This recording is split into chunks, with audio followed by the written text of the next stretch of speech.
सर्वसिद्धांत निष्पन्नम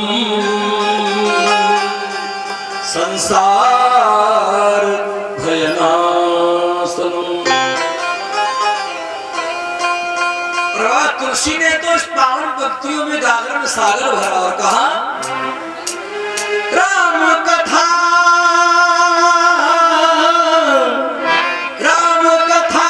शशि किरण समाना। राम कथा शशि किरण समाना। राम कथा शशि किरण समाना। संत चकोर करहि पाना। संत चकोर करहि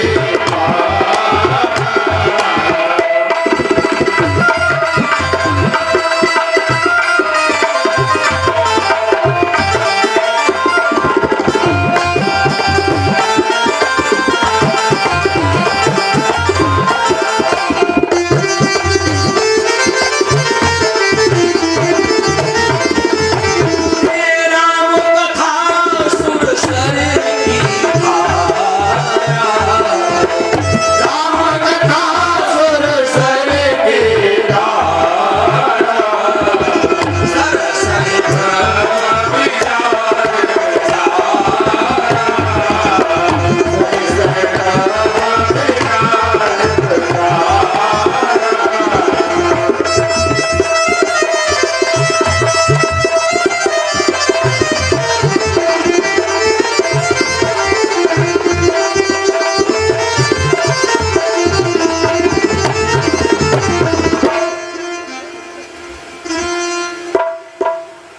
अमृतमयी पावन कथा, भक्त रस की पावन कथा को बड़ी पवित्र पावनमयी आनंदमयी कथा है।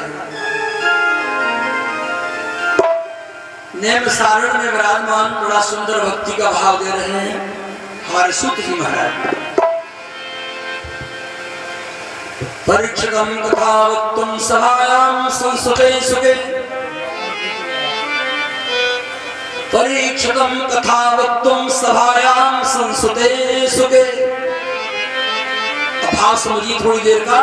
जिस समय महाराज राजा परीक्षित को 7 दिन का श्राप लगा तो उस समय सुखदेव महाराज सभा में पधार कर कथा का प्रारंभ करना ही चाहते थे और उसी समय देवता अमृत का कलश लेकर के पधार गए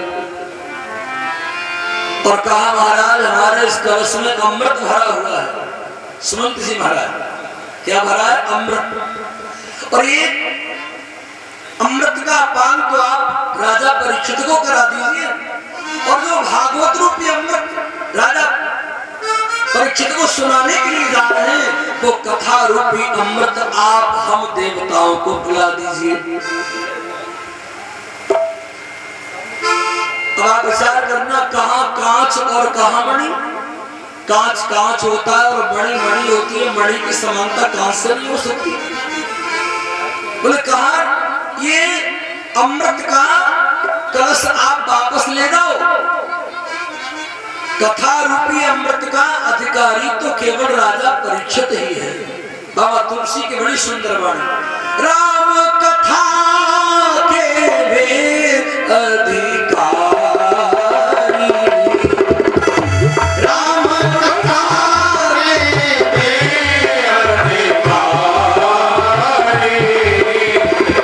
जिनको सत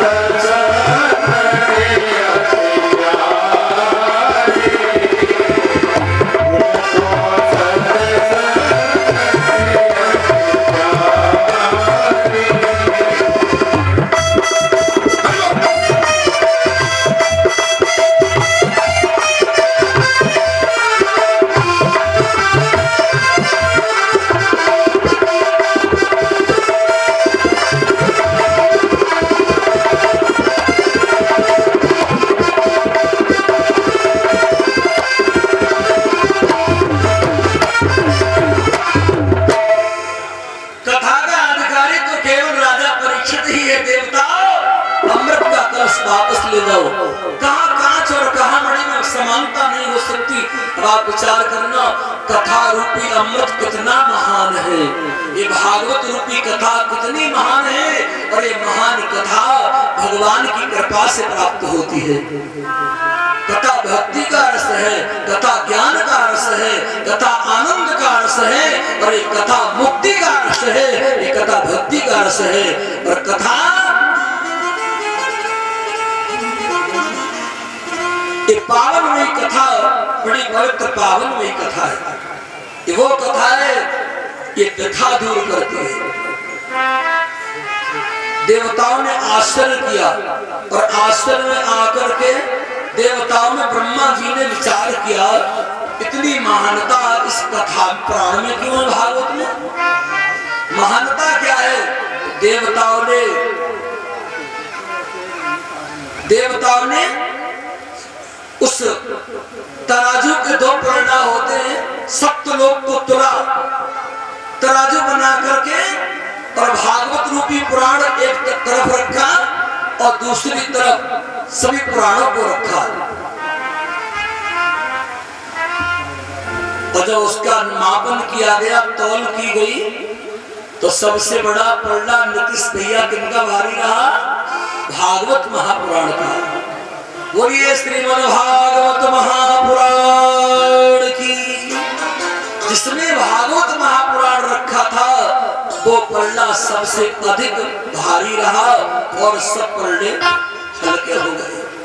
ब्रह्मा जी ने कहा, ऐसा महान आश्चर्य सूत जी सौनकाद ऋषियों को बता रहे हैं। ऋषियों, जिस समय हमारे भगवान श्री कृष्ण अपने परम धाम जाने के लिए विराजमान थे, उस समय कृष्ण के सखा जिनका नाम उद्धव है, और उद्धव जी वहां पर आ गए। उद्धव ने चरणों में प्रणाम किया, और आंखों में प्रेम आंसू आ गए, और उद्धव जी का कंठ भर आया, रोमांच भक्ति हो गई, रोम खड़े हो गए। हरि गुण गावत पुलक शरीरा, गद गद गिरा नयन वीरा। रोमांच भक्ति और उद्धव का कंठ भर आया, और आंखों से प्रेम आंसू गिरे। ठाकुर जी के चरणों में प्रणाम किया। माधव, इस संसार त्याग के आप चले जाओगे तो संसार रहेगा कैसे? भक्ति किसकी होगी महाराज? लोगों का जीवन यापन कैसे होगा? किसकी भक्ति करेंगे, किसकी सेवा करेंगे? और उद्धव के प्रेम आंसू देखकर श्री ठाकुर जी ने कहा, उद्धव जी धैर्य धारण करो। आज से हम अपना तेज, अपनी साक्षात शक्ति, अपनी सुंदर बांगमयी कृपा, अपना बांगमय स्वरूप इस भागवत पुराण में विराजमान करते हैं। और ये भागवत पुराण जो भक्त उसकी पूजा करेगा, तिलक करेगा, वो हमारी कृष्ण की पूजा करेगा। और कृष्ण भगवान ने अपना साक्षात बांगमय स्वरूप श्रीमद् भागवत महापुराण में विराजमान कर दिया। बोलिए भागवत महापुराण की। ये आप लोग है करते, थोड़ा जय बोला करो। वाणी कितनी सुंदर दी है ठाकुर जी ने। नेत्र पवित्र होते हैं ठाकुर जी का दर्शन करने से। कानों में गोविंद की कथा जाती है तो हमारे अंदर जो अहंकार का विषय होता है, वासना का जहर होता है, जब कथा हृदय में कानों के द्वारा उतरती है तो वासना रूपी जो जहर है वो समाप्त हो जाता है। इधर हमारे सौनिकाद ऋषि महात्मा को सूत जी कह रहे हैं, इसलिए भागवत महापुराण ये महान है महाराज। भागवत ऐसो वेद महान, सुनते ऋषि लगा के ध्यान।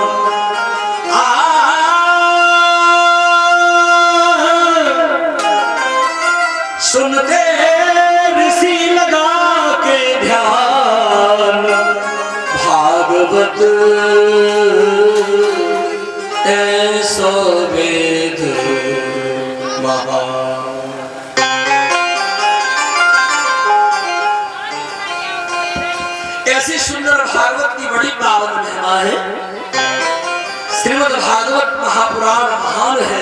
जो भक्त इस पावन कथा को मन से सुनते हैं उनके समस्त जीवन में आनंद ही आनंद होता है। बोलो श्रीमद् भागवत महापुराण की जय जय श्री राम। और भागवत कथा का नियम है 7 दिन नियम से कथा सुने, ये सबसे बड़ा नियम यही है। वैसे तो कथा फलाहार के व्रत करके सुनी जाती है और व्रत भी न कर पाए तो घी पी करके सुने। अब इतना महंगा घी कौन पिएगा, तो फलाहार करके सुने। फलाहार भी न कर सके, भोजन के बिना नहीं रह सकते तो भोजन करें, एक बार करें। और एक बार से भी काम न चले तो डबल करें, लेकिन भगवान की कथा सुने। भाय कुम्हाय अनख आलसु नाम जपत मंगल रससु। ये मंगलकारी कथा है, अमंगलों का नाश करने वाली गोविंद की कथा है। सबसे बड़ा नियम यही है कि व्यास जी के आने से पहले कथा पंडाल में आए और 7 नियम से गोविंद की कथा सुने। जिन माताओं ने कलश यात्रा में भाग लिया है वो नित्य अपना दीपक जला के कुंड पे रखे। कोई भी धूप बत्ती, अगरबत्ती, दीपक बत्ती ऊपर नहीं रखी जाएगी मंच पर, किसी भी चौकी पर न रखे। आरती उतार के कलश की कुंड पे रखे और प्रातः काल परिक्रमा करेंगे।